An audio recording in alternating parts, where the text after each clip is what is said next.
Pocket eights is a standard open here. 40.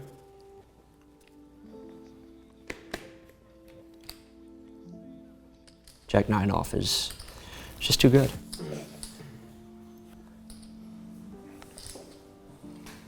So I have a pretty good hand here, pretty much one of the best looking hands in the deck. It's an interesting spot since Jordan's going to be flatting very wide on the button here. I'm going to be perceived to be lighter than normal 3-betting in this formation. I definitely think it needs to be a 3-bet. I need to get some value out of this hand, and I need to ideally play this heads up if possible. So I'm going to make it something around just over 200.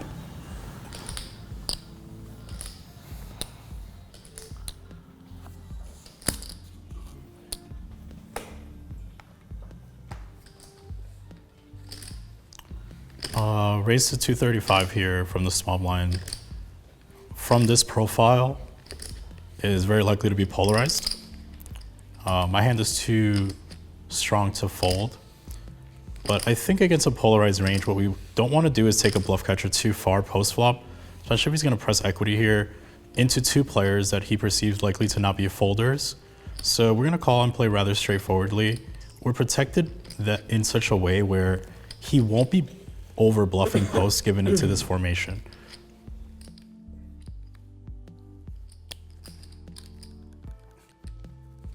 Okay, that changes things a little bit.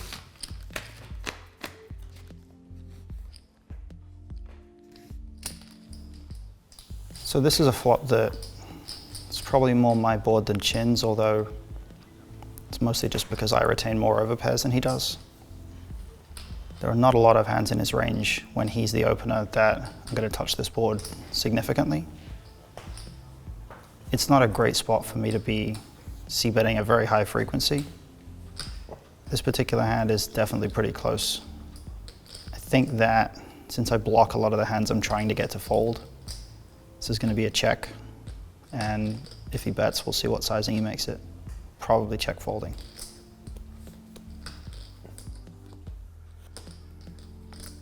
Check here is strange. I don't think my hand functions well as a bet. The pros of betting is that we protect our hand versus ace, king, ace, queen. However, against this profile specifically, knowing that he's uncapped here, check raise will come a fair portion of the time, and that's not good. So what we're gonna do is just kind of play like pretty straightforwardly, check back here, not make. If Broadway cards fall or clubs fall, we're just gonna fold. On a 5, 7, 8, those are all relatively good cards for us. Even a 9 is relatively good. So we're gonna call 1 on 10, 9, 8, 7, 6, 5, and not a 3 because he could have ace 5 and things like that.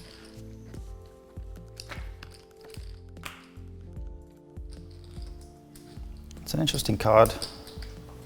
The frequency that I expect him to bet when I check to him here, if I check to him, is reasonably low. But I'm also feeling like there's not a lot of hands that he can give me value with.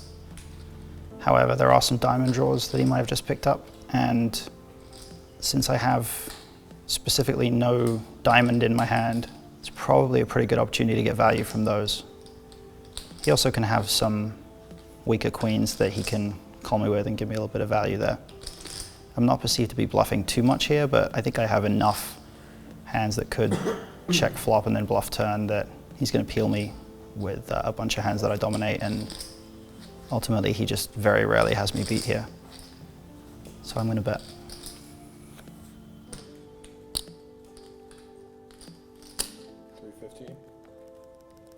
Okay. Easy decision in like a weird way. it's one of those spots where in my raise call range, we're gonna have a fair amount of queen X's that we're gonna be able to defend. A hand like king, queen, ace, queen, queen, jack, even queen 10 suited are all gonna play this way, and they're gonna be part of my calls.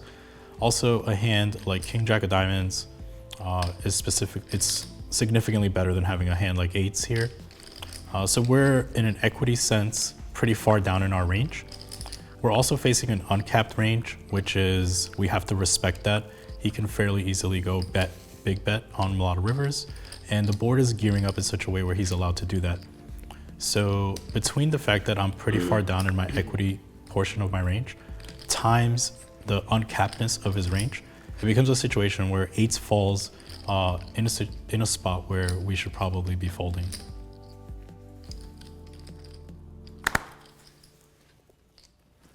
Just in case he's bluffing, we're gonna give a little bit of an uncomfortable feeling and then release.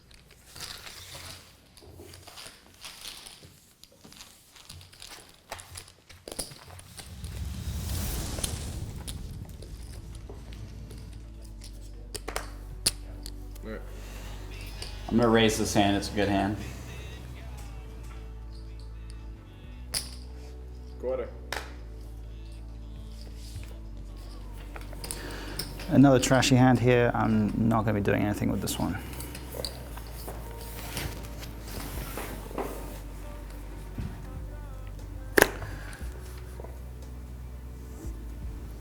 This hand's definitely going to get played. Normally, I think I would just 3-bet it.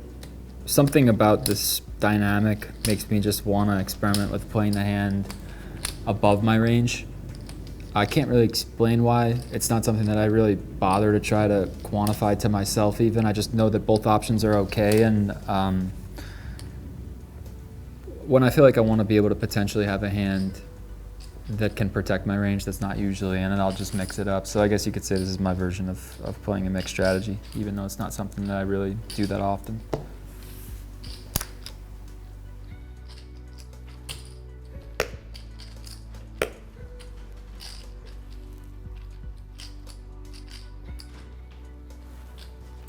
This is the hand that could either be a call or a 3-bet, but I think against hijack open, it's a better hand to just call and take advantage of the fact that I dominate some hands and proceed post-flop.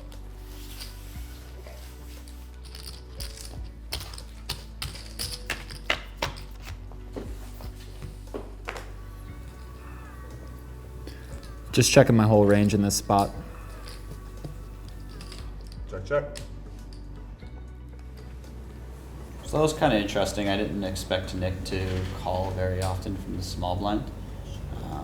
I expect when he does, he's probably pretty capped. I don't see him just like doing this all the time with aces or kings or queens or jacks, ace king, or even like ace queen suited. So I think he has a lot of hands that are maybe like suited Broadway hands, perhaps some suited ace type of hands like ace 10 suited. And then some middling pocket pairs. But I don't expect him to be trapping that often. Chewy can come in with a lot of hands, and I'd actually expect him to squeeze somewhat wide, knowing that about Nick's range. Anyways, we have a pretty strong hand. We have 2 overcards and a backdoor flush draw. This isn't a board that I would bet a particularly high frequency. And I think that this particular hand can go either way.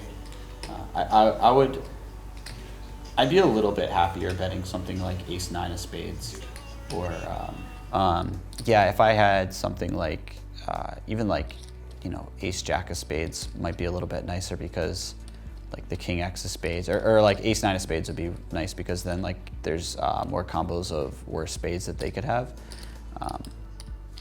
Anyways, I think this time I'm going to check back and see what the turn card is.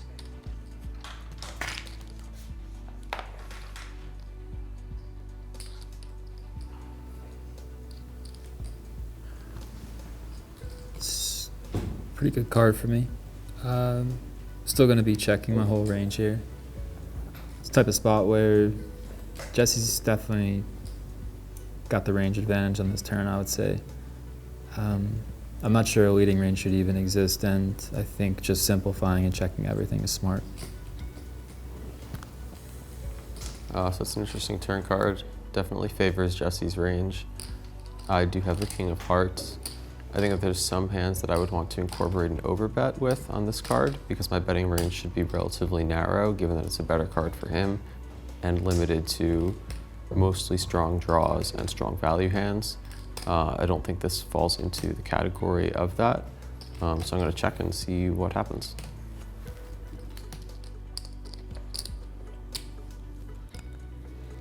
So yeah, that's a card that's pretty clearly good for me, and I'm up against 2 opponents who I think know is pretty good for me, which means they're going to be checking, like, if not all of their range, a very high frequency, which makes my decision a little bit scary when I have some of my ace type of hands that check back the flop, because I know that they're going to be checking back all of their traps and letting me bet the turn, for which reason I would probably check a hand as strong as ace jack on the turn and maybe go for some large value, like a larger river sizing on the river, With my particular hand, I think it's a mandatory bet. I'm gonna have some stuff like, you know, king, queen that picks up equity, and I want to be able to bluff with it, and I think it's an okay hand to, well, maybe like queen jack would be better because I'm blocking their like ace jack suited and ace queen type of hands that Nick could potentially have and Chewy has some combos of. I do think that, so for that reason, I do need to have some value bets, and I think ace king is a pretty solid hand to value bet twice. We find this is one of those spots where we're just gonna find ourselves in trouble sometimes against some of their hands. And I don't know, I mean, sometimes you just have to play difficult spots in poker, so if I do get check raised by one of them, it's gonna be a bit of a difficult spot. But anyways, continuing on, I am going to bet, and I am going to bet, I think we only need to go something like 40% of the pot. So if the pot is 75, I'm gonna go 30 here. 30 is the bet. That's a pretty small bet. I'm not going to put much thought into it in terms of it being a clear call. It's possible he could be value betting a range that's more concentrated towards top pairs that I actually dominate when he uses that sizing. It's not a sizing that's all that congruent with the top of his range. I think he could potentially balance it with some stronger hands, but I'm calling going into the river thinking there's just very few zones I'm probably folding in.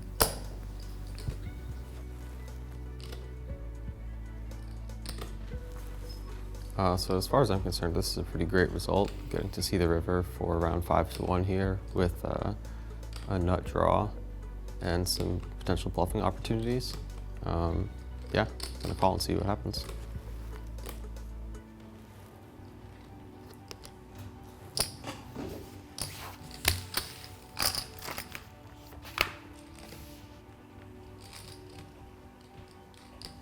Check. Check. Okay, so that was a great river for me. I was actually calling for an offsuit 4 in my head before the river came off, particularly because if for some reason one of the players did just check call with a pair and a flush draw, they can't have a 4 and a flush draw because the 4 is the card of the flush draw. I would expect Nick to check raise almost every time when he has a hand that beats my hand, because when he check raises, he eliminates Chewy's equity. Chewy can have some hands that might have planned a check raise against me, but might just overcall when I bet and Nick calls. So like something like 8-6, 5-6, stuff that has like a straight jar or double gutter, might just decide to check call and get a really, take a really cheap river and try to get there and get paid off. When the 4 comes off, I think that misses them almost entirely. I'm not sad that Chewy called, but I do think it'll deter Nick from check raise bluffing me on the river. I was planning on snapping a check raise bluff on the river on a card like this versus Nick if he went for a check raise. Yeah, I don't know. Anyways, I think that I should be betting here because I just have the best hands, such a high frequency, and I think I should be betting quite large. So I'm going to bet 135 here, which is what I'd like to be doing if I had. I'm actually considering an overbet because if they do have like an ace, I think I want to make it a fairly large sizing when all the draws miss. Yeah, we're gonna go 175 here. 175 is the bet. Somewhere in between season 1 and today, I took some really bad beats. Not like unlucky beats, just like I got stomped in certain heads-up matches where this need for control, which is not something I can always have, especially when the cards are not going my way, I would respond to needing control by lunging for more control. And when I'm up against a player who's mentally stable and understands how to navigate around disruptions in equilibrium, which is like, you know, me just lunging far past the point where I should be able to, I end up just getting my legs clipped out from under me. But at the end of the day, I think it's just about having a more structurally balanced perception over where edge is generated in the game and how you can sustainably capture that edge. And I think that's something I lacked up until recently. I think I thought that I had to win more pots than I had to win. I think this is like a simple way of putting it. And I think you find like at 32, I think I can actually say I've cooled off as a player. And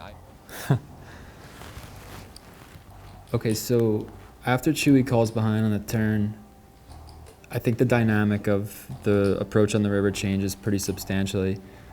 There's some weird meta going on that I can't be sure about, but I have a sense that Jesse doesn't really expect Andrew and I to be overfolding as a unit on this river. So the combination of Andrew and my range, I don't think Jesse sees that as a really great spot for him to try to overbluff this. I also don't think his range composition really adds up to a natural spot to have a ton of bluffs. I mean, he can have king, queen, king, jack type hands. But since he's raising from early position, unless he's turning a pair into a bluff, I don't think it's a spot where he's naturally going to be inclined to be over bluffing at a high rate. And when I add to the fact that I don't necessarily think he's attacking this board exploitatively wide, then the only other part of the hand left that I have to assess is, does my hand dominate any ace in his range? For the sizing that he's using, which is about pot, it looks like, I don't think that we're looking at ace jack or worse in his range. I doubt I even have split equity. I don't think the 4 ever helped anyone really, but I do think Andrew could have some traps behind me. A small amount, definitely, but maybe also a small portion of ace jack, ace queen. So the dynamic of Andrew behind me on the turn sets up for a spot where I think Jesse's going to be less likely to bluff river, and I also think it polarizes Jesse more, which allows me to assess the relative value of my hand as a pure bluff catcher. And the existence of Andrew behind me makes it a worse spot for bluff catching. So I'm finding the exception to the rule here, and if Jesse is pulling off some sort of counterintuitive bluff, more power to him.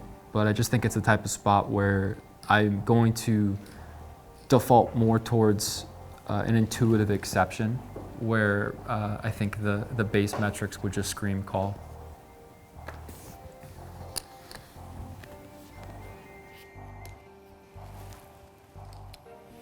So I missed everything. I still do have a hand that has some showdown value. I do think it's a pretty clear fold though. Just from a range standpoint, I have a number of ace-x holdings, which would be substantially better to call with. I also think it's hard to find bluffs for Jesse, especially given that I have a king and a queen. Some of the Broadway type holdings are hands that I block, which would be ones that he could presumably choose to start bluffing with here. I do block some of the top end of his value range, being ace king and ace queen. But I think simply facing an overbet and a 3-way pot on the river, it's pretty straightforward fold. That's a spot where against weaker players, I think I would go a little bit smaller when I have it and a little bit bigger when I don't have it. But against players this good, I think I have to balance my size. Are we good? So, We got the daddies, and not in the really best spot. Christian's eye fucking me right now though, so I think that there's a chance I can maybe get him to come along a little. I'm gonna go with the standard 50. All right, we pick up jacks here. Again, I think that we want to keep the theme of flatting Berkey pretty heavy and being very protected in this formation. So that'll be the plan again.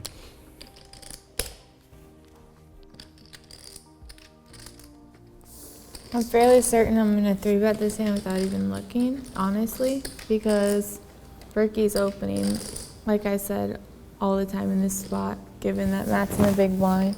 And Christian knows that, so he's flatting whatever the fuck he's flatting. So let's see what we got. Oh, ace deuce, perfect. Wow, what a setup. 300. There's not a ton I can do here. I don't think that cold 4-betting is really an option here, given her sizing and given the fact that I block some of the ace-10, ace-jack type stuff that she might be potentially bluffing with here. It's not a situation where I feel particularly confident continuing in any way, so I'm just going to give it up. Okay. This is where it's very helpful to pay attention to environment, I hope, anyway. We're gonna see how this plays out, but I'm not really sure how Kelly constructs. I feel like she's pretty opportunistic and probably is 3-betting rather wide here. My guess would be a lot of offsuit ace combos. I doubt it's like too much randomness, like Jack-10 off or anything along those lines. That said, I think Christian's been flatting me quite heavily and avoiding 3-bets altogether. So what I'm gonna do is I'm gonna call the 300 here, anticipating that he will back 4-bet some of the time, especially seeing that he probably perceives Kelly to be a bit wide also. When that fails and he continues through a call, I'm actually gonna lead a lot of good boards for me, rather than attempting to check raise or check call and bluff catch. Got him. All right. Everybody's really wide here, usually. Macon hasn't necessarily had the opportunity to 3-bet this formation. I have flatted Berkey a fair portion of the time here. So if she wakes up with a better hand than jacks here, it's kind of a cooler. She has around 3K. Pot is 650 and change. I think our hand performs best by, so if I make it 1050, my hand's it's in like a weird spot. So I think I need to make it like 12 and then call off shoves. Bad part about that is that my hand's like pretty vulnerable. So maybe shoving is best given that Berkey called. Okay, I think we're gonna make it 13-5. 1150. This is so weird. I feel like he could have been flatting Berkey strong. This is a really weird back raise, given that he's in the cutoff. And Berkey opens really wide, so he's either super nutted or he doesn't have shit. Puts me in a really tough spot given the stack sizes. Obviously can't call, have to just shove or fold. My hand's terrible. I think he's aware of the fact that I could be taking advantage of the action, given that he should know that I know that Berkey's opening wide in this spot. But once he calls, I think Berkey's capped So I think I'm gonna fold. I think that Christian flats a lot of ace X's that are obviously better than mine. I'd rather not get involved, so I'm gonna let him have this one.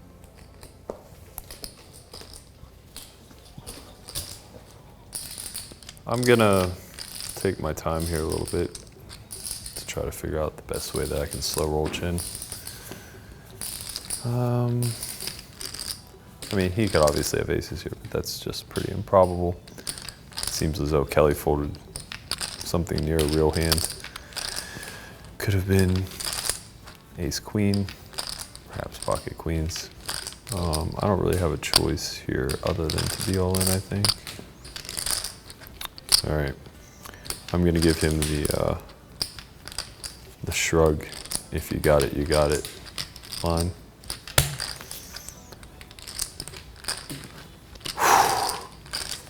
Got it, you got it.